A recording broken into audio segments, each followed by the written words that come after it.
جب ہم سنت و بدعت کی بات کرتے ہیں تو بعض اوقات جو سننے والے ہوتے ہیں وہ یہ سمجھتے ہیں کہ شاید بیان کرنے والا جو ہے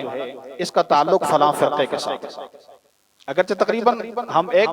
مسلک کے لوگ ہیں، لیکن میں پھر بھی یہ بات آپ حضرات کے سامنے واضح کرتا ہوں کہ عام طور پر جب سنت کی بات کی جاتی ہے، اس کی اہمیت بتلائی جاتی ہے یا بدعت کی تردید کی جاتی ہے، اس پر احادیث پیش کی جاتی ہیں، تو بعض سننے والے بعض اوقات یہ سمجھتے ہیں کہ شاید یہ تو کسی مخصوص نظریے کا پرچار کیا جا رہا ہے یا یہ اپنے مسلک کی کوئی ترجمانی کی جا رہی ہے۔ چونکہ یہ مسلک والے جو ہیں یہ تو ویسے بھی بدعت کی تردید کرتے ہیں، تو لہٰذا یہ تو بدعت کی بات کریں گے، یہ تو بدعت کا رٹا لگائیں گے، یہ تو سنت کی اہمیت کی بات کریں گے۔ تو میں آج کی گفتگو یا آئندہ بھی میں کبھی اس موضوع پر گفتگو کروں گا تو میں ایک بات اصولی طور پر آپ حضرات کے ذہن نشین کرا لوں،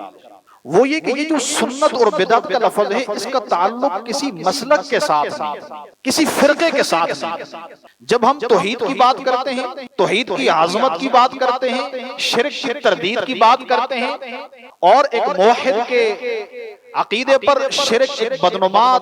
داغ کے طور پر اس کی تردید کرتے ہیں، تو ظاہر ہے جس طرح توحید و شرک کا تعلق کسی فرقے کے ساتھ نہیں ہے، کسی مسلک کے ساتھ نہیں ہے، بالکل اسی طرح جب سنت کی اہمیت بتائی جاتی ہے، بدعت کی تردید کی جاتی ہے، رسم و رواج کی تردید کی جاتی ہے، تو یہ بات بھی اچھی طرح سمجھ لیجئے کہ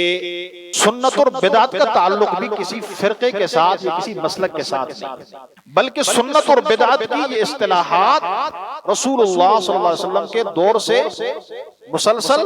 نقل ہوتی چلی آ رہی ہے۔ اور جب کبھی ہم سنت اور بدعت پر بات کرتے ہیں تو اس کا یہ مطلب نہیں ہوتا کہ آج پہلی دفعہ 14 صدیاں بعد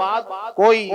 امام، کوئی مولانا صاحب جو ہے پہلی دفعہ وہ کوئی مطالعہ کر کے آیا ہے اور وہ آپ کے سامنے گویا اپنی طرف سے اجتہاد کر کے کوئی چیز پیش کر رہا ہے، بلکہ دین کی جتنی بھی اصطلاحات ہیں، جتنی بھی ٹرمنالوجی ہے،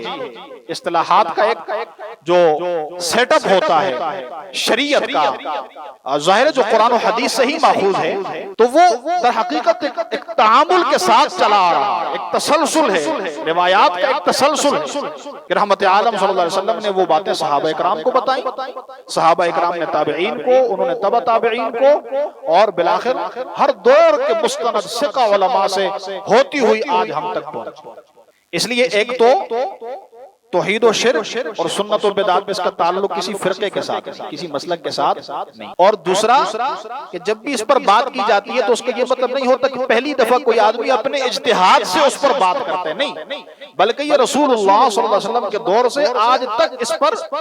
احادیث کی صورت میں، صحابہ اکرام کے آثار کی صورت میں، اور ائمہ مجتہدین نے اپنے اجتہاد کی صورت میں کتابوں کے اندر زبانی ان پر تفصیلی طور پر بات ہو چکی،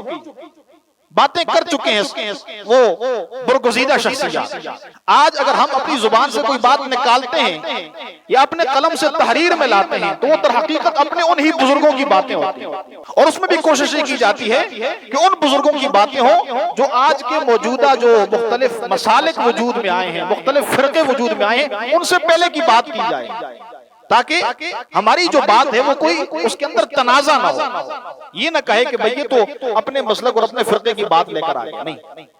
ایسے شخصیات کی بات کی جائے گی جو شخصیات آج سے کئی صدیاں پہلے کی ہوں گی،